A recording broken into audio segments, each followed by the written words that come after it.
क्या अविद्यानामन्तस्तिमिरमिहिरद्वीपनगिरे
ज्योति पूज्य गुरुदेव के चरणों में वंदना, श्रद्धेया साध्वीवरों के चरणों में वंदना।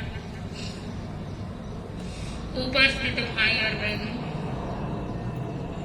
हमारा प्रसंग चल रहा था भगवान महावीर की वाणी, गौतम का प्रश्न, महावीर का उत्तर, जन्म दुखम जरा दुखम। महावीर ने कहा, गौतम, ये जन्म दुखमय है, जरा दुखमय है, रोग दुखमय है, मृत्यु दुखमय है, और तो और ये संसार भी दुखमय है। इस दुख से मुक्ति के लिए आगे बढ़ना है तो क्या करना है?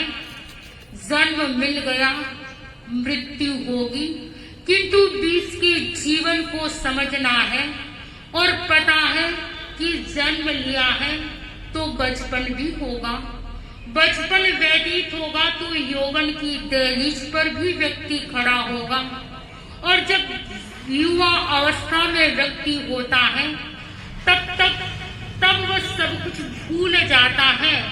वह यह सोचता है कि मेरा जितना सामर्थ्य किसी में नहीं है, जितनी शक्ति युवा अवस्था में होती है न बचपन में होती है न बुढ़ापा में होती है। किंतु व्यक्ति उस समय यही सोचता है कि अभी तो शक्ति का संवर्धन केवल पदार्थ के लिए लगाऊं, सुबह से शाम तक पदार्थ की खोज में, पदार्थ को प्राप्त करने के लिए धन की आस में भागता रहता है, और उस समय ये सोचता है कि जब बुढ़ापा आएगा तब मैं धर्म कर लूंगा। भगवान महावीर से पूछा गौतम ने कि धर्म कब करना चाहिए, धर्म करने का समय क्या है? यदि मैं यही प्रश्न आप लोगों से पूछूं तो आप क्या कहोगे कि महाराज अभी तो समय है, भजकल डालम पैसा कमाने का, यही टाइम है, कुछ इकट्ठा कर ले। किंतु बंधुओं, कई बार अफसोस होता है, वही व्यक्ति जब सुबह घर से बाहर निकलता है और जाता है, बाजार में घूमता है, तब यही सोचकर घर से निकलता है कि इस दुनिया में पैसे के अलावा कुछ भी नहीं है। किंतु जब शाम को घर आता है तब उसे महसूस होता है, उसे लगता है कि ये पैसा कुछ नहीं है, यदि जीवन में आनंद नहीं है, शांति नहीं है, सुख नहीं है, तो ये पैसा क्या करेगा? कई बार व्यक्ति यह भी सोचता है कि मेरे पास इतना पैसा है, आप आप जिस गाड़ी में जा रहे हैं, जो ड्राइवर आपकी गाड़ी चला रहा है, और जब खाना खाने दोनों बैठते हैं, मालिक भी बैठता है और ड्राइवर भी बैठता है, और मालिक देखता है कि मैं लूखी रोटी खा रहा हूँ और ये कितने आनंद से कितना अग्रिष्ट भोजन खा रहा है। क्यों? ये अंतर क्यों? क्योंकि उसे चिंता नहीं है, उसे पता है मुझे तो केवल ड्राइविंग करनी है, जितना सेठ देगा।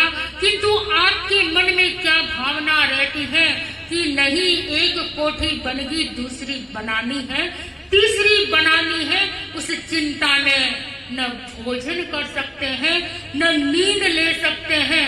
अच्छा भोजन सामने है किंतु भूख नहीं है, तो क्या वह भोजन खा पाओगे?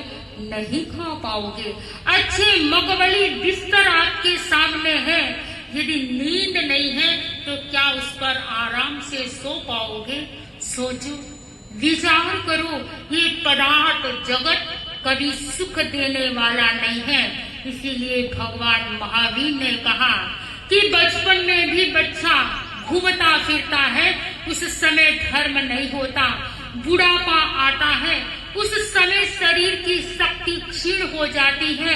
बिस्तर पर लेटे लेटे भी सोचता है कुछ कर लूं, कुछ समय बैठ जाऊं, किंतु वह स्थिति नहीं रहती है, वह परिस्थिति नहीं रहती है, वह बैठ नहीं पाता, एक सामायिक भी नहीं कर पाता। किंतु बंधुओं, ये जो जवानी है, जो जवानी का जोश है, इसमें व्यक्ति जैसा चाहे कर सकता है। आप धर्म भी कर सकते हैं, आप कमाई भी कर सकते हैं। हम नहीं कहते, क्योंकि पैसे के बिना भी नहीं चलता। पैसा बहुत कुछ है किंतु सब कुछ नहीं है। पैसे के साथ अध्यात्म को भी साथ जोड़ना है, और जिस व्यक्ति के साथ अध्यात्म की पुट होती है तो मुझे लगता है उस व्यक्ति को वो पैसा भी आनंद देता है। क्योंकि जब व्यक्ति सुबह उठता है और एक सामायिक कर लेता है, कई बार सोचते हैं आजकल हम जागरूक तो हुए हैं, किसके लिए जागरूक हुए हैं? इस शरीर के लिए तो हर व्यक्ति जागरूक है। क्या खाना है, योगा करना है, एक्सरसाइज करनी है, वॉक करनी है, शरीर को स्वस्थ रखने के लिए आज का हर व्यक्ति जागरूक है। किंतु इसके साथ अध्यात्म के लिए भी जागरूक होना है, क्योंकि इस शरीर में जितनी शक्ति बाह्य शक्ति है, उससे अधिक हमारी आंतरिक शक्तियों को जब व्यक्ति जागृत कर लेता है तो बाह्य शक्तियां हमें ज्यादा प्रभावित नहीं करती। हमें भीतर की शक्ति को जागृत करना है, और भीतर की शक्ति अध्यात्म से ही जागृत होगी। और जिस दिन भीतर की शक्ति जागृत होगी, आपने देखा होगा आचार्य महाप्रज्ञ जी 90 वर्ष की अवस्था में भी लंबी यात्राएं की थी। चलते थे, बैठते थे और निरंतर प्रवचन देते थे। जब वो प्रवचन देते थे तब लगता भी नहीं था कि कोई 90 वर्ष का व्यक्ति बोल रहा है, कोई ऐसा महापुरुष बोल रहा है। ऐसा लगता था कि युवा की आवाज की तरह गुरुदेव गुंजायमान होते थे। क्यों होते थे? क्योंकि उन्होंने अपने भीतर की शक्तियों को जागृत किया, और जब भीतर की शक्तियां जागृत होगी तो बंधुओं, हम स्वस्थ भी रहेंगे, हम प्रसन्न भी रहेंगे, हम आनंदमय भी रहेंगे। इसीलिए महावीर ने कहा कि गौतम, धर्म करने का समय जब व्यक्ति मन में चिंतन कर लेता है, वही समय धर्म करने का है। जब व्यक्ति सोच लेता है कि सब कुछ कर रहा हूँ, सब कुछ हो रहा है, फिर भी मन के किसी कोने में अशांति है, मन के किसी कोने में अवसाद है। और आजकल तो हर व्यक्ति, किसी को देख लो, सिर भारी ही रहता है। कारण क्या है? कारण खोजे तो सही, चिंतन करे तो सही कि ये भारीपन क्यों रहता है। मेरे पास परिवार है, मेरा शरीर है, मैं भाग भी रहा हूँ, सारी सुख सुविधा है, घर में 4 नौकर खड़े हैं, फिर भी देखते हैं कि मालिक के पास डिब्बा भरा पड़ा है गोलियों की, उसके बिना चलता ही नहीं है। ये क्यों हो रहा है, इसका कारण क्या है, इसका जिम्मेदार कौन है? बंधुओं, कई बार सोचते हैं, विचारते हैं कि व्यक्ति के पास सब कुछ होने के बाद भी चेहरे पर प्रसन्नता नहीं है, चेहरे पर आनंद की अनुभूति नहीं है। ऐसा क्यों हो रहा है? बंधुओं, ऐसा ही लगता है कि व्यक्ति एक ही दृष्टिगामी बन गया है, एक ही ओर भाग रहा है, केवल पैसा पैसा, पदार्थ पदार्थ। और कई बार व्यक्ति ये भी कहता है, महाराज पैसे के बिना कोई पूछता भी नहीं है, किसी की चलती भी नहीं है। ठीक बात है, नहीं चलती होगी, किंतु आप अपने पर विचार करें कि सब कुछ होने के बाद भी मेरा मन क्या कह रहा है। हजार लोगों के बीच में तो आप बड़े मान सकते हो, बड़े कहला सकते हो, किंतु जब मन की स्थिति सही नहीं है, हम कहते हैं परिस्थितियों को नहीं बदल सकते, किंतु मनस्थिति को बदल सकते हैं। व्यक्ति मनस्थिति को बदल लेगा तो ऐसा लगेगा वह सुख है, यदि 4 पैसे हैं तब भी सुख की अनुभूति करेगा, और अंबार लगा हुआ है तब भी सुख की अनुभूति करेगा। हमारी मनस्थिति को हमें खुद को ही समझाना है, और मनस्थिति समझ जाएगी तो परिस्थितियां भी अपने आप अनुकूल हो जाएगी। परिस्थितियां अनुकूल बनाना अपने ही हाथ में है। और कई बार व्यक्ति यह भी सोचता है, इतनी प्रतिकूलताएं क्यों आती है, इतनी समस्या क्यों आती है। बंधुओं, समस्या आएगी तो वह समाधान भी प्राप्त होगा, वह समाधान भी होगा, और वह समाधान है हमारा धर्म। धर्म यही कहता है, भगवान महावीर ने कहा श्रावक के लिए कि इच्छाओं का समन करो, और इच्छा सीमित होगी तब ही व्यक्ति सुख से जी पाएगा। किंतु आज आकाश के समान हमारी इच्छाएं बढ़ती जा रही हैं, इच्छाएं अनंत होती जा रही है।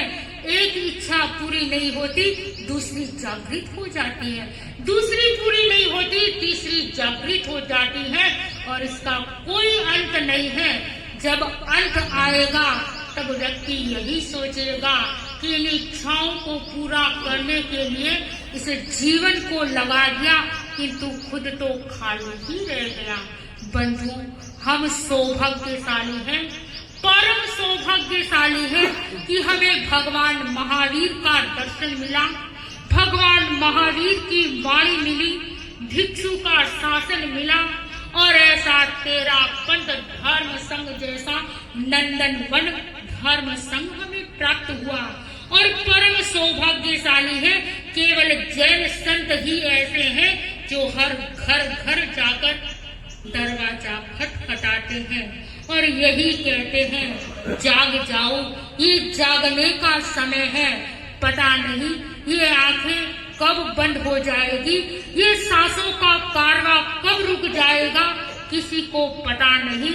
जितना अपने पास समय है उसमें कुछ कर लो, अपने लिए, समाज के लिए, परिवार के लिए, सबके लिए कुछ कर सकते हैं, लेकिन धर्म को हमेशा आगे रखो। और जब धर्म आगे रहेगा, वंदे सतिवरम। क्या अविद्यानामन्तस्तिमिरमिहिरद्वीपनगिरे